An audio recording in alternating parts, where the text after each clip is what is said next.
Umaga pa rin, kaya tama pa rin nakasulat sa speech. Hindi ka maging good afternoon eh. Anyway, magandang umaga sa ating mga kasamahan sa media at sa lahat ng mga nanonood at sumusubaybay sa ating programa at mga press briefing. Sa umaga ito, nais kong ibahagi ang ilang mahalagang tagumpay ng ating pambansang pulisan sa ilalim ng ating flagship programs at patuloy na operasyon sa buong bansa. So let's start with the success stories ng 5 minutes response time.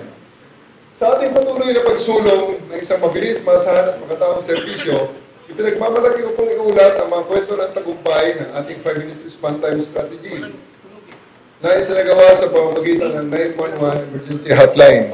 Sa loob ng unang linggo mula June 3 hanggang July 31, tumanggap ang ating mga PNP unit sa buong bansa ng kabuuang 3,983 emergency calls. Sa bilang na ito, 3,208 ang insidente na respondihan within 5 minutes and 775 or 19% ang lumampas sa itinakdang 5 minutong response. Kaya ito ay ating tiningnan at inaalam kung paano natin magawa sa loob ng 5 minuto. Sa panahon ito, marami tayong narespondihang insidente gaya ng pamamaril, aksidente sa kalsada, pananaksak, mga pangailang medikal at tangkang pagpapatiwakal. Dahil sa mabilis nating pag-aksyon, maraming buhay na iligtas at mabilis na naihatid ang hustisya para sa mga biktima. Ang mga sumusunod ay 3 insidente lamang na nagpapakita kung gaano kahalaga ang mabilis na pag-responde. May isa pa kami next week na ipakita sa inyo live na ina-assault ng ating mga tao sa Panabo, Davao del Norte, ang isang hotel para arestuhin ang isang tao na report sa kanila na may baril. Pero next week po yun. Ito po, sa ngayon, una, sa Pavia, Iloilo noong August 1, 2025, bandang 1:22 ng hapon. Ito ay nakita natin sa Facebook, no? Unfortunately, may mga buhay na nawala rito. May tawag na natanggap mula sa isang inang nag-uulat na ang kanyang anak ay armado ng kutsilyo. Inatake ang kanyang kapatid at nagbabanta sa kanilang buong pamilya. Agad tayo nagpadala ng tauhan at dumating sila sa loob ng 3 minuto. Pagdating ng pulis, bigla silang inatake ng suspect gamit ang kutsilyo, kaya pa ulit-ulit na binigyan ng babala na ibaba ang kanyang armas.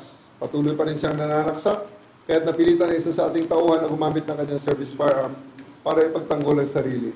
Agad binigyan ng paunang lunas ng suspect at isinugod sa pinakamalapit na ospital sa tulong ng Municipal Disaster Risk Reduction and Management Office. Sa kasamang palad, siya ay dineklarang dead on arrival bandang 2:00 ng hapon. Sa ngayon, may mga kasamahan tayo at aming na-recognize, may mga nagtatanong, bakit kutsilyo lang ang gamit? Bakit sinaksak ng binaril ng ating pulis? Ito po ay under review. Tanggap po natin yan. Yan ay pwedeng ma-question. Pero sa ngayon, ang ating mga nire-review ay ang ating tinitingnan ay may regularity ang ating pulis. Sa ngayon, pandagdag niyan, we are also studying the possibility of our policemen bringing with them the non-lethal weapons, baton and pepper spray, taser as the case may be. Ikalawa, noong June 18, 2025, bandang 6:30 ng gabi, sa Savoy Street, Fairlane Subdivision, Barangay Concepcion 1, Marikina City, isang batang lalaki ang tinutukan ng kutsilyo at sa pilitang kinuha ang kanyang cellphone ng isang suspect. Isang concerned citizen ang tumawag agad sa 911 upang i-report ang krimen. Sa loob lamang ng 2 minuto, dumating ang ating mga pulis at naaresto ang suspect bago pa ito makatakas. Isa lang ito sa maraming halimbawa, pero malaki ang impact. Isang tawag lang, kapag agad na aksyonan, ay pwedeng makapagligtas ng buhay at mapigilan ang krimen. Ikatlo, noong June 30, 2025, bandang 7:50 ng gabi, tumawag sa 911 ang isang concerned citizen, si Ginoong Jonathan Escobar mula sa Lapas, Makati at nireport ang 3 kahina-hinalang tao na nakatambay sa labas ng kanilang bahay. Tila nananakot at pinipilit makapasok sa kanyang property. Sa loob lamang ng ilang minuto, agad na responde ang mga tauhan ng Substation 2 at Tactical Motorcycle Response Unit sa Makati CPS at natukoy ng complainant ang mga suspect sa isang kalapit na kainan. Paglapit ng pulis, napansin nilang may dalang baril ang isa sa mga suspect. Kalaunan, napatunayan ng mga civilian security escorts ang 3 at voluntaryo naman lang isinuko ang kanilang mga baril. Ngunit sa verifikasyon, nalaman na isa lamang sa kanila ang may kompletong license to own and possess firearms at permit to carry firearms outside residence. Dahil dito, agad silang inaresto para sa life threats at paglabag sa RA 10591. Ang mabilis na aksyon na ito ay patunay ng kahandaan ng ating kapulisyahan at ng pagiging epektibo ng 911 emergency hotline sa pagsugpo ng banta sa komunidad. Samantala, sa ating anti-smuggling operations, patuloy nating pinaigting ating operasyon laban sa smuggling after na tayo ay mag-guest sa Bureau of Customs sa imbitasyon ni Commissioner Ariel Nepomuceno.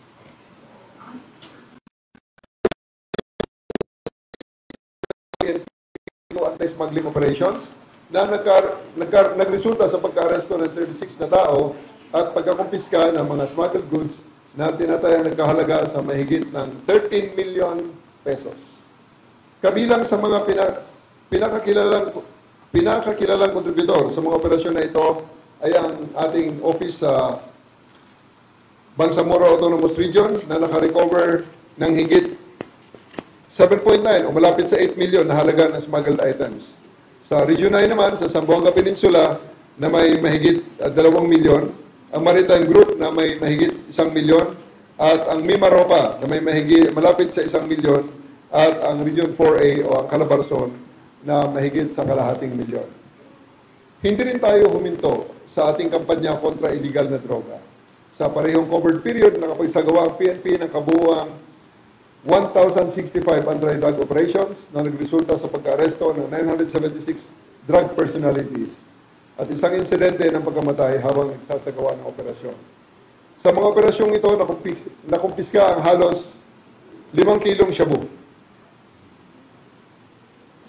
3 kilo mahigit na tuyong dahon ng marijuana at 3,000 piraso ng mga marijuana plants.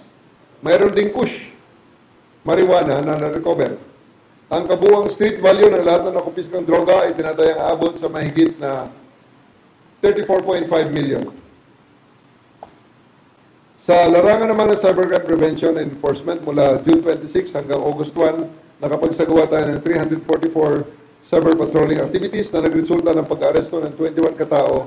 Kabilang dito ang 17 na na-aresto sa pamamagitan ng entrapment operations at 4 na wanted persons. Napag-hide din tayo ng 23 na kaso, may 4 na minor de edad na nailigtas at 3 katao na napatunayang guilty sa kasong cybercrime. Nakapagpatupad din tayo ng 19 cybercrime warrants na nagbigay daan upang makuha ang mahalagang datos mula sa computer systems na may kaugnayan sa mga kasong iniimbestigahan. And about wanted persons, bilang bahagi sa ng pagpapatuloy na nating pagsusumikap na tugisan ng mga salarin at pailalim ng batas, naitala rin natin ang pagka-aresto ng 1,183 na wanted persons, kabilang ang 333 most wanted at 850 na iba pang wanted individuals mula sa iba-ibang regional office nationwide. Ang mga pag-aresto na ito ay bunga ng mas pinaigting na operasyon, tamang paggamit ng impormasyon at walang humpay nating paghahangad ng hustisya para sa mamamayan.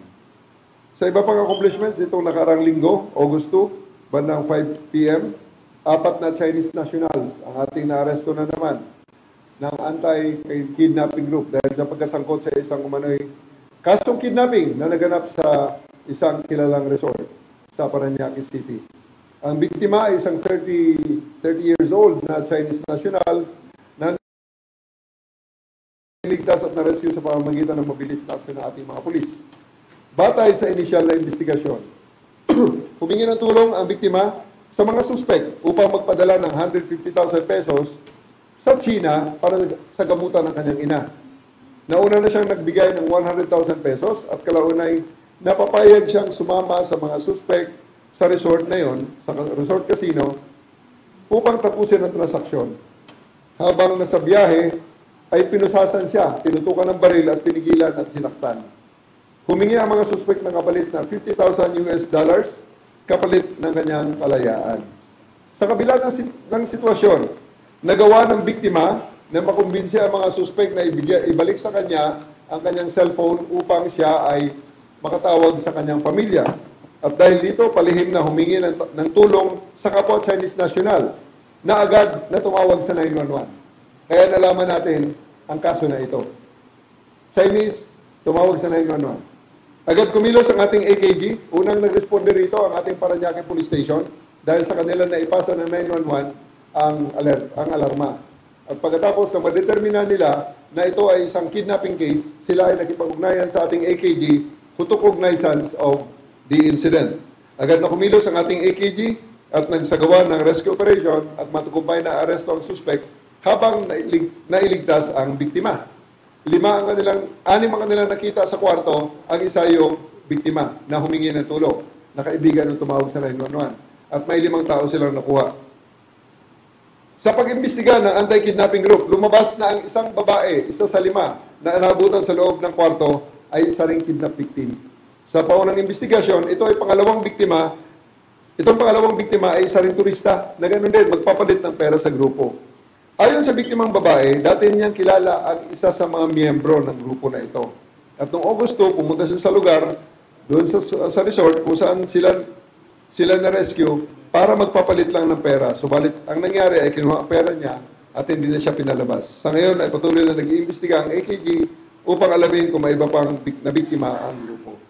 Itong insidente na ito ay isa rin patunay kung gaano ka-epektibo ang rapid response mechanism ng PNP at kung gaano kahalaga ang pakiisa ng komunidad, lalo na sa pamamagitan ng 911 emergency hotline.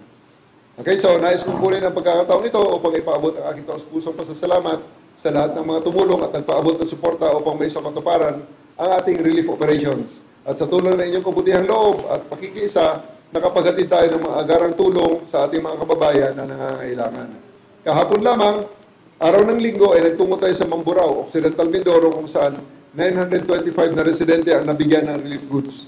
Mga donasyong mula sa kinita ng ating Boxing for a Cause. Bukod dito, personal din natin na ipamahagi ang tulong sa ating 78 na PNP personnel mula sa Mamburao Municipal Police Station na isa rin lubos na naapektuhan ng nagdaang mga kalamidad. Lubos din ang pasasalamat natin sa lahat ng mga tumulong mula sa pribadong organisasyon, mga katuwang na ahensya, hanggang sa mga ordinaryong mamamayan na nag-abot ng kanilang tulong. Ang inyong kabaitan, malasakit at walang sawang suporta ay tunay na nagdudulot ng pag-asa at ginhawa sa ating mga kababayan na nasalanta.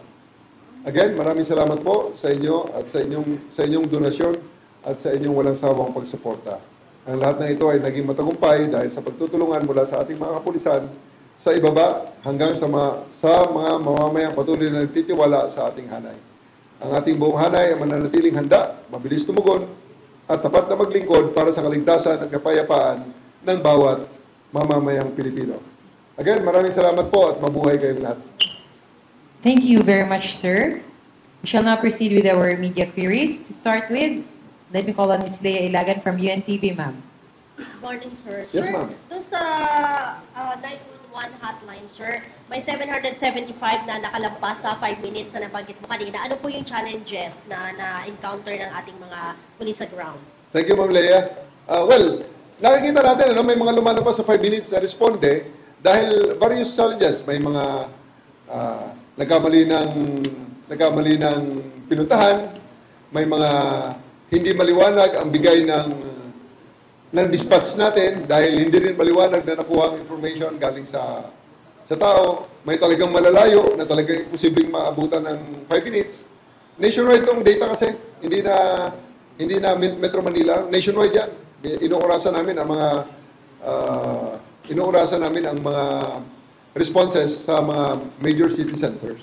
So sa lahat ng yan, tinitingnan natin kung reasonable naman. Ang hindi lang natin pinapalampas dyan kung ang 5 minutes nalampasan dahil sa kapabayaan ng pulis. Yan, hindi natin pinapalampas yan. Pero pag nakita naman natin na talagang realistically, hindi talaga magagawa, ang importante sa atin ngayon is darating ang pulis sa loob ng rasonableng oras. Wala na yung panahon na naging stereotype na nakikita dito sa sine na ang pulis dumarating lang pagtapos na ang bakbakan. Sir, doon sa option, pag tumawag doon sa hotline 911, plano po ba ng PNP na idagdag para doon sa may mga mental na, yung may gusto lang makausap? Sir, para mga biktima ng bullying, gano'n. Yes, we are now in talks with the volunteer groups na sino ang sasalo pag press for, yung kung may gusto lang kayong kausap. So, ipapasa namin yun sa mga volunteer groups. May kausap na ako isang grupo ng mga pastor. May kausap na rin kami isang grupo ng mga health professionals. Thank you, sir. Thank you very much, ma'am. Next, we will be having Sir Alfred Alizon, sir, from People's Journal. Morning, sir. Sir, yung sabi ko, yung sa 911 calls, are you saying na yung dahil sa 911 call na-save na anti-kidnapping group yung dalawang kidnapping for ransom victims, sir? Thank you, Alfred. Well, ang nangyari dyan is sa 911, una naming nalaman ang impormasyon. So, we would like to give credit to where credit is due.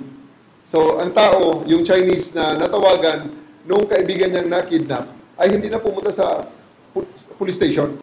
So, hindi na pumunta sa police station. Ang ginawa ay tumawag sa 911, kaya mabilisan ang aksyon. Okay? Sir, pwede bang kay AKG Director? Yes. Other details, sir? Andito si General Cansilao. Sir, yung ibig sabihin, sir, nakakapag-respond na kayo dahil sa 911 call, sir? Okay, unang-una sa lahat ay bibigyan ko ng diin itong programa ng ating GPNP. Ito ang susi kung saan ay ito nga napagtagumpayan natin na may rescue itong mga biktima at ma-arresto natin itong mga suspects. So, masasabi natin na itong programa nating GPNP na 911, ito ay isang napakalaking tulong para sa ating lahat. Sir, yung 5 suspects, isa arrested, 5? Bali, ganito ho ang nangyari, ano? Noong naitawag sa atin ito ng Parañaque Police Station at nung malaman nga nila na ito isang kaso ng kidnapping, so kagyat din tayo na nakipag-ugnayan sa mga security officers doon sa nasabing resort na ito at ito naman ay nakipagtulungan sa atin. So ating pinuntahan yung kwarto kung saan ito nilagay at doon na ay ating pong nadatnan na bali 6 sila lahat doon eh. So ito yung biktima na tumawag sa atin at yung 5 na kasama nito, so bali 6 sila. So pagdating dito sa ating opisina at sa ating pag-iimbestiga, yung isa pala doon sa 5 ay isa rin palang biktima. Kanila rin palang hinildun doon sa kwarto na yun. At same modus ang kanilang ginawa. Thank you very Thank you, much, Alfred. sir. Next, we'll be having Sir June Veneracion from GMA. Sir, question again for the AKG Director. Sir, ano pong profile ng 4 na suspects? Sa initial na investigasyon natin, sila ay dati naman na nagtatrabaho noon sa Pugo. No? So, kilala ito sa mga nagpapautang at at the same time, ito rin yung nagpapapalit ng pera. Meron kayong na-rescue na 2. Tingin niyo po ba meron pang mga previous involvement sila aside mo? Ating pong titingnan yun at posible po. Paano po, pwede po bang paliwanag paano tumatakbo yung modus nila, General? Dito, base dito sa operasyon nating naisagawa at base na rin doon sa ating investigasyon, itong mga biktima ay merong perang ipapapalit. Ano? So, naghanap sila ng sa messaging apps, yung isa, yung una. At ito nga, so doon sa mga biktima, ay isa doon sa mga suspect, ay nagpresenta na siyang magpapapalit. So, nung una, ay mayroon munang ipinalit na initial na pera. At ang sabi niya, nung suspect, ay masyadong malaki yung pera mo. So, doon ka na lang. At ito nga, doon sa isang lugar na doon sa dinala at para doon mas malaki yung may papalit sa iyo. At mayroon silang system doon kung paano mapapalitan ka. Kaya ito, nahikayat ang biktima na sumama doon. At sa kalaunan nga, ay doon na siya i-restrict yung kanya na. So, ganun din yung ginawa doon sa isa. O General Torres, sir. Sir, yung mga dati talagang pogo, nag-shift na sa ganito. Well, ito yung naging offshoot ng mga taong nawala ng trabaho. Mga foreigners na nawala ng trabaho. So, matter of time, bago natin maubos sila ibalik sa kanilang pinanggalingan, pag hindi sila makahanap ng legal na hanap buhay dito sa bansa natin kapalit ng kanilang unang pagpunta rito. So, they'll be subjected to immigration laws, labor laws, and the other penal laws na applicable sa kanila. Thank you very much, Sir June Veneracion. Next, we'll be having Sir Mark Makalalad from DZWB. Ay, sir, good morning. Sir, for the record, ito ba yung unang case na nakapagtala ang PNP ng ganitong klase? And what do you call this kind of modus na magpapapalit ng pera pagkatapos magre-result into kidnap or ransom? Well, sa ngayon, on record, ay may mga iilang cases na. Ang modus operandi kasi na yan, ay hindi naman bago yan.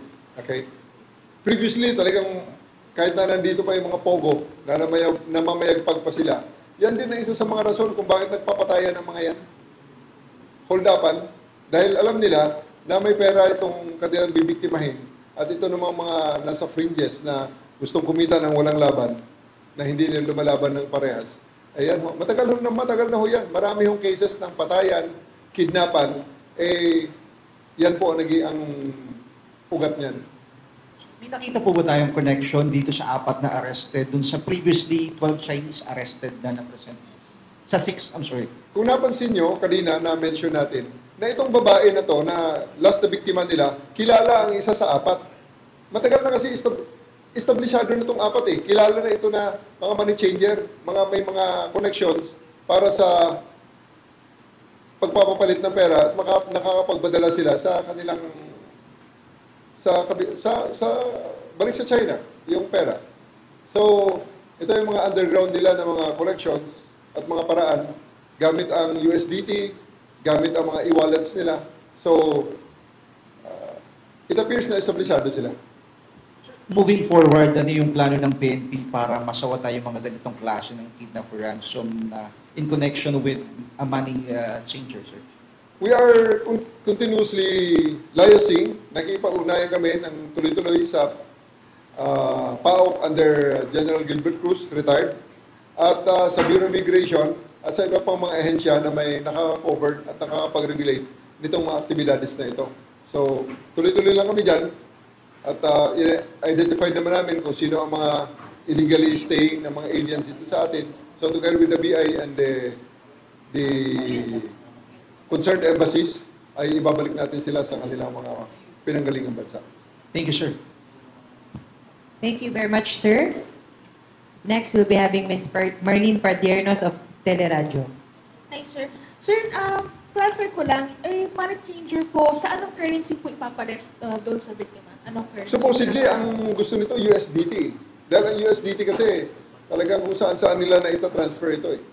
So, may mga probability rin na the last time ang isang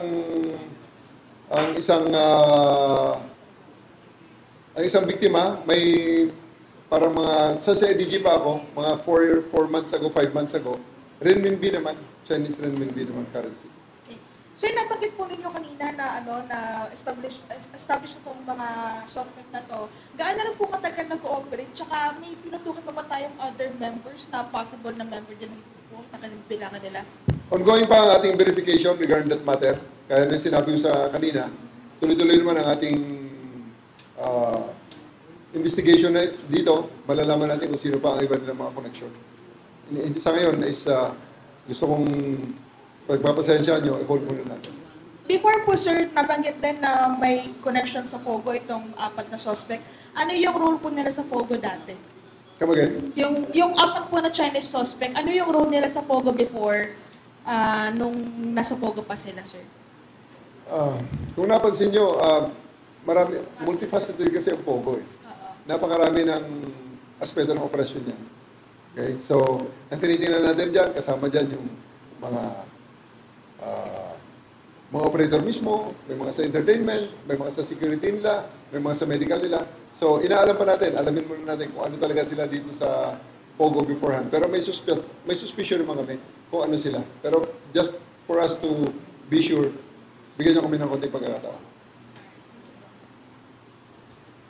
Thank you very much, ma'am. And last question from Ms. Third Ann Malonzo of Sunstar. Sir, good morning po. Sir, kanina nabanggit nyo yung magbibigay na kayo ng mga non-lethal equipments sa ating mga kapulisan.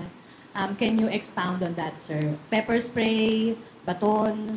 We're looking at many possibilities, many options on the non-lethal weapons. Meron din baton, may baton na plastic na may pepper spray, meron kaming taser na tinitingnan. So it's just a matter of studying it at i-procure natin at titingnan namin kung ano ang applicable sa atin. Sir, kasi medyo matagal nang pinag-uusapan to, yung pagbabalik nga ng mga batuta.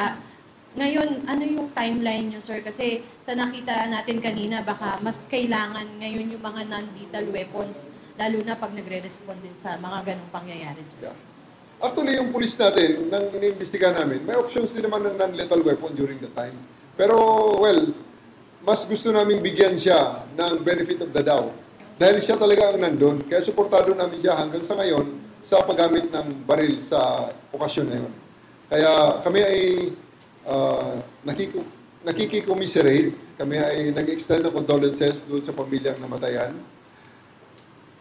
Pero sa ngayon ay suportado namin ang aming pulis sa kanyang ginawa. Unless that there be evidence of grave irregularity, suportado namin siya. But of course, moving forward, tinitingnan din namin kung paano bang option na hindi humantong sa pagkamatay ng tao ang ating mga responde. So, we are studying it. The matter is under consideration and deep study para siguraduhin na mag-improve pa ang responde ng Philippine National Police. Sir, last on my part, kino-consider din ba ng PNP na baka pwede yung mga nang-responding police mag-aral din ng martial arts? Kasama ho yan sa basic training ang martial arts.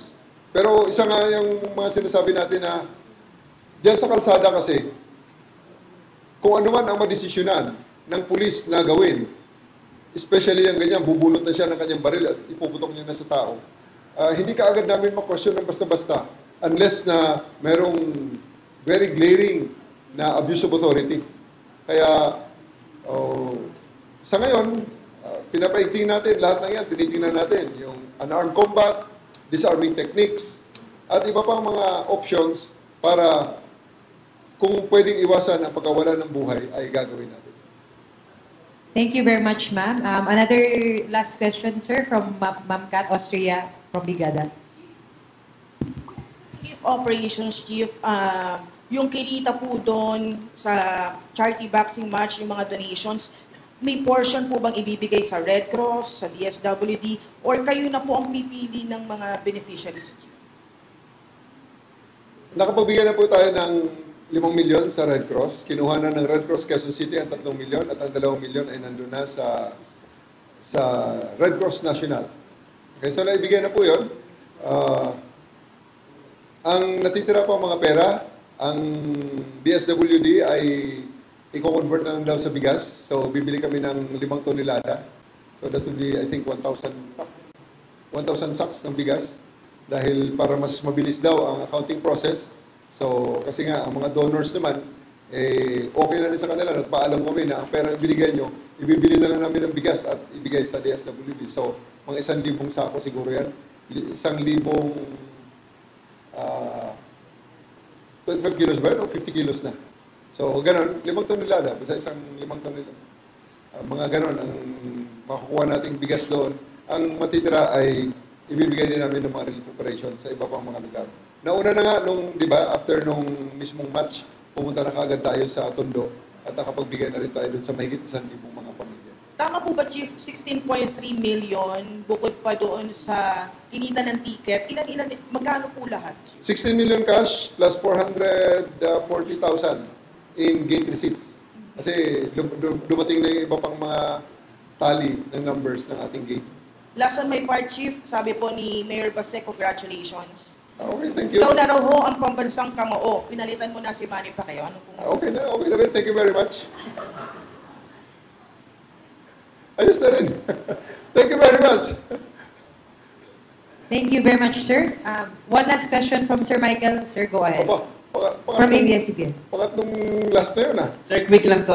Yung dalawang kapatid po ni Julie Padjongan, nasa custody na po sila, saka napagbigay na po ba sila ng testimony? Yung dalawang kapatid, nasa custody na sila at sila ay nasa pangangalaga na ng ating DOJ at lahat ng inyong mga questions regarding sa missing Sabongeros. Again, I would reiterate that we are deferring to the spokesman of the DOJ para sa iba pa niyong mga katanungan. Thank you very much, sir.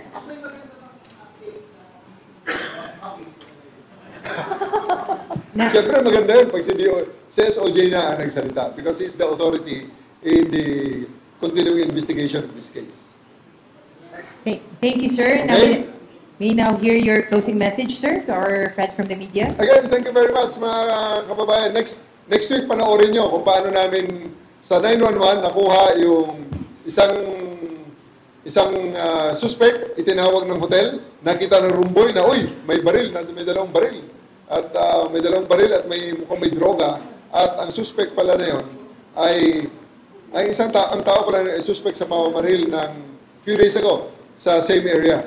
So, in-assault ng police, medyo makita nyo, tunay na ma-acsyong pa dyan. Abangan sa susunod na press briefing natin next week. Okay? So, again, maraming salamat.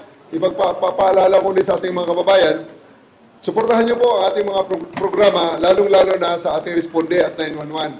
Tandaan nyo, hindi ang pinakamagandang patrolya at report naming nare-respondihan ay hindi galing sa mga pulis natin. Galing sa mga concerned citizen na tumatawag sa ating 911. So, sa ating mga kababayan, huwag nyo na pong hanapin ang mga pulis sa mga presinto sapagkat kami ay nasa inyo ng mga telepono. Dahil 911, darating kami sa loob ng 5 minuto. Once again, ladies and gentlemen, Thank the you. Chief of the Philippine National Police, Police General Nicolas D. Torre III. Sir, thank you very much for your presence.